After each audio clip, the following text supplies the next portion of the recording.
So the first Mishnah says, Moshe kibel Torah misinai, u'masor liYeshua, v'Yeshua leZakenim, v'Zakenim leNeviim, u'Neviim masruha l'Anshe Knesses HaGadola. It says Moshe kibel, uses the word makabel. Moshe kibel, Moshe received Torah misinai, u'masora liYehoshua, and he transmitted it to Joshua. So it changes language. Right? Moshe kibel, Moshe received Torah. It doesn't say Moshe kibel ha-Torah.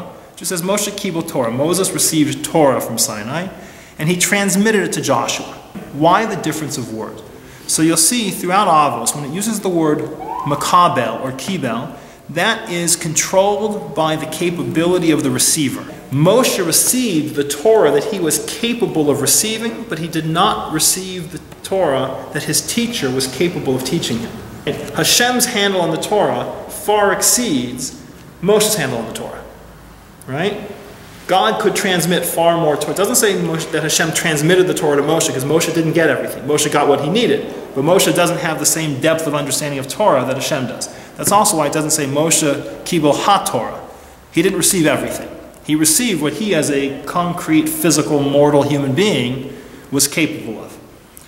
But then you have Moshe kibel Torah misinai. So Moses received it from Sinai. We'll come to that in a second. U'masora leYehoshua, and he transmitted it to Joshua. So the word masora, unlike the word kibel, implies a complete and pure transmission. Right? If I transmitted it to you, that means everything that Moshe had, he got to Joshua. Now, who did Moshe learn Torah from? Hashem. Who did Joshua learn Torah from? A guy. There's a qualitative difference in the nature of the transmission, of the relationship. Right? Moshe is receiving from God. You know he's going to get what he needs. Joshua is just receiving from some guy. It has to be Moshe Rabbeinu, but it's not a God. He's getting it from a human being. Maybe he missed it. So it uses this word. It doesn't just say that Moshe taught it to him. It says that it's Masora, that he handed it over. That you should know and have comfort that in that qualitatively different transmission, that step, that there was no loss. That everything that Moshe had to teach, Joshua was able to receive. Moses actually transmitted it to him.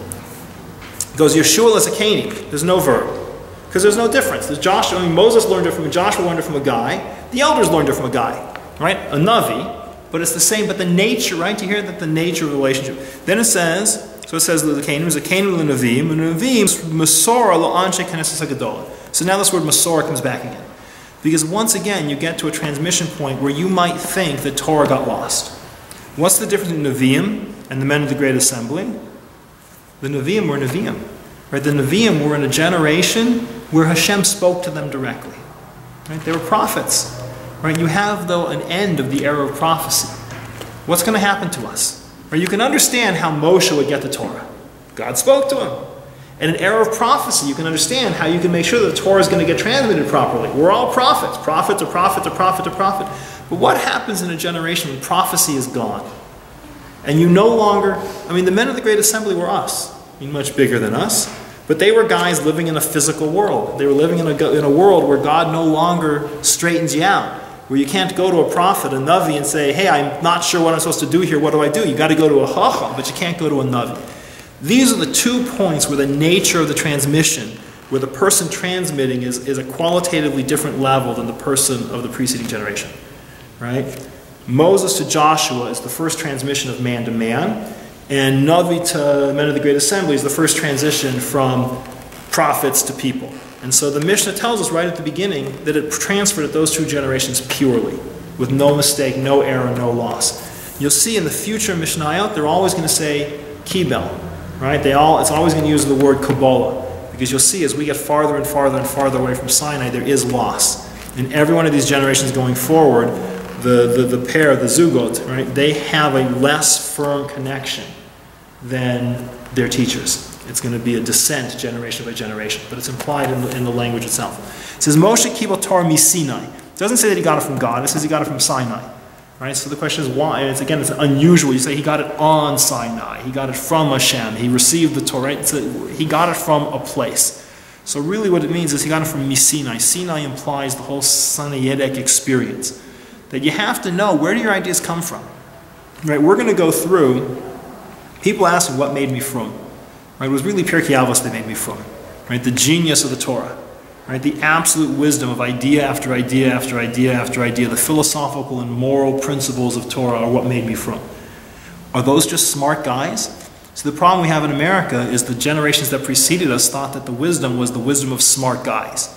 And it happens to be that America has other smart guys, right? And why do I need, if I have to choose your smart guy who says I can't go to a baseball game, and my smart guy who says I can, I'd rather go with my smart guy than your smart guy. Your smart guy has a really, it's boring, right? You have to understand that Torah, as we go through this Mishnayot, these are not Mishnayot from smart guys.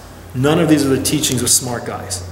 This is Hashem handing over the Torah, right? This all comes from Sinai. It all comes back to the direct revelation. We stood on a mountain, and the King of the universe said, here's what I have in store for you. Here's what I want from you. Here's what I mean to you, right? Moshe received the Torah from this direct transmission from God, and he handed it over without failure to Joshua, and Joshua through the elders, and the elders to the prophets, and the prophets handed it over without failure to the men of the Great Assembly. It's important to know where your ideas come from. A friend of mine has on his wall a bunch of 8.5 by 11 papers in a column, and he has his name at the bottom, and he has his Shul Rav's name above that, and the Rosh Hashiva's name above that, and the Rosh Hashiva's father's name above that, and his teacher's name above that, and the Chafetz Chaim above that, and you look at it, and it goes all the way up to the top, back to Har Sinai. And he can say, this is my Masorah, right? You give, right? When I go to a Mishna Berurah Shir and the Rav says a halacha, I can go back and say, here it is. Here's the path all the way back to Sinai that halacha came to me. Right? It's important to know. So as we go through this is not pithy sayings. It's not Confucian wisdom. It's not smart ideas. This is Hashem speaking to us. That's the setup of why this first Mishnah exists. You might say, what's the point to give me a history lesson? That's not Torah. But it is, because you have to understand where does it come from? Why are you going to change your whole life and listen to this stuff? Because it's all straight from Sinai. So the first idea is you have to know, where do your ideas come from? Okay, Haim Omer Shalosh Devarim. They said 3 things. Next is you need to be able to summarize it. If you don't know what your mission statement is, you don't know what your mission is.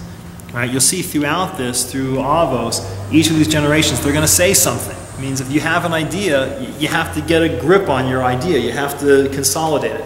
So the first is, right, know where the idea came from. Second, you got to be able to consolidate your ideas. So here's what they said. Haim Omer Shloshim. They said 3 things. Chav Masunim Badin, be deliberate in judgment. Right? Chamidu Tamidim Arharbe, stand up many students. V'asu Sayeg Torah, and you should make a fence, a boundary around the Torah. So, Chavu Masunim Badin. What does it mean? Chavu means constant. Right? When you see these 2 be verbs, that means it's not something you can do once. It means it's a constant process, right? Masunim Badin. Be deliberate in judgment. So the first thing you have to understand is you have to decide. Right? There's the old Rush song that says, even if you choose not to decide, you still have made a choice. Most people live most of their lives just randomly. Right? Totally reactive. Just whatever happens to them, happens to them. And they just pick up and react to whatever comes. Right? Most people, you ask them, like, why did you do that? Or, Bill Cosby has the routine, his kid shaves his head, and he comes in and says, why'd you do that? And the kid says, I don't know. It's like, most of us live our lives, I don't know. Right? When we daven, the first thing we daven for is clarity. Right? You go through Shemona Esrei, what's the first thing you ask for is clarity. Is you want to have insight. Who am I? What am I? What am I? Right? You are continually confronted with choices in your life. How to talk to your kids, to your wife, to your business, right? This is the first thing you have to realize. You are a creature of decision. Your job is to look at the world and decide stuff. Right? The president thought he was the great decider. One of the fundamental ways you react to it, you're a decider. It says, Chavu Masunim Badin, but you have to do it. Be deliberate. Think it through. Gather information. Right? Ask questions. Don't just... If you just wander through your life, you will find yourself 10 years later, or 20 years later, or 30 years later, right, and say, what am I? What have I done? How did I waste? Right? And I said, when I got this first diagnosis 6 months ago, I was so gung-ho on, live my life in a meaningful fashion, right? And then they said, oh, don't worry, you're not going to die. And I went and wasted the last 6 months. Not completely, but because I went back to the random bounce off the walls, whatever, you push me this way, I go that way, you push me. You have to be, the first step is think and decide on everything in your life. Whatever, big choices need a little bit more thought. Small choices need less thought. But you have to decide, right? And if you don't decide, then the world's just going to push you, and you've still made a choice. Most people don't want to take any responsibility for their lives. Decide. Stand up many students. So, first of all, we don't believe in gurus. Right? The goal of a teacher is not to create people who think like him. It's not to create people who do it exactly his way. You are not... I tell my kids sometimes, and it's kind of the same way with this, I am a homework consultant, not a homework subcontractor. Right? It is not my job to do your homework. It is my job to help you figure out how to get in and do your homework. The job of a Rav is not to be your decision life subcontractor. It is not his job to decide for you. It's your job to decide, to think, to grow. But that means as a teacher, the hardest thing is not to try to just compel all your students to do it your way. I want everyone to think exactly like me. I want everyone to have exactly the approach like me. I want them to be dependent on me. It's not. It says, ha'amidu, stand them up. Your job as a teacher is to job as a parent, right? You want your kids to hit, 16, 17, 18, 23, some point in their lives, to be able to make rational, clear choices. Because I have given them the ability to function. Right? Hamidus Hamidum Harbe. This was actually one of the points of discussion and contention between Hillel and Shammai. Shammai felt you should teach the best of the best, and Hillel felt you should teach everybody. But it's, right? So we go generally by Hillel. In this mission, it's the same concept. That I want every student to be able to think on their own. I want them to see the genius of Torah and move forward. I don't want them to be dependent on you. Rabbi Cohen doesn't want you dependent on him. Right? You have to ask Shilas. We'll see also the Rav. You have to have a Rav. But it's a different thing. It's not a guru. Right? It's not a person who's just quivers in meaningless life, unable to function unless their Rav is there for them. And the last is asosai the Torah, build a fence around the Torah. The idea of that is, fences do two things. They keep you out of danger and they protect what you have inside. The idea of fences is you insulate against failure. And again, speaking to the surgeon today, you want to minimize the likelihood of failure. You want to minimize the pain of failure. Right? That's how you do a disaster management plan. Right? If you're the guy at the Grand Canyon, you do not put the fence right at the edge of the precipice so the first person who steps over falls to their death. Right? You back it up so that the guy who accidentally trips and falls over the fence, he falls on the margin. And he says, oh, duh, and gets up and goes. Right? You drive in the mountain road and the sign says 35. You'd be pretty sure that the engineering, 52 you could probably go, right? They're not going to measure what's the speed at which you go flying off the cliff and put that up as the sign. Right? In all of your life, you should figure out what's the danger that you're creating for yourself, what are the risks, and build a fence. Back the line up. And that does two things. It gives you the ability to you insulate against the failure, and you protect what's beautiful inside.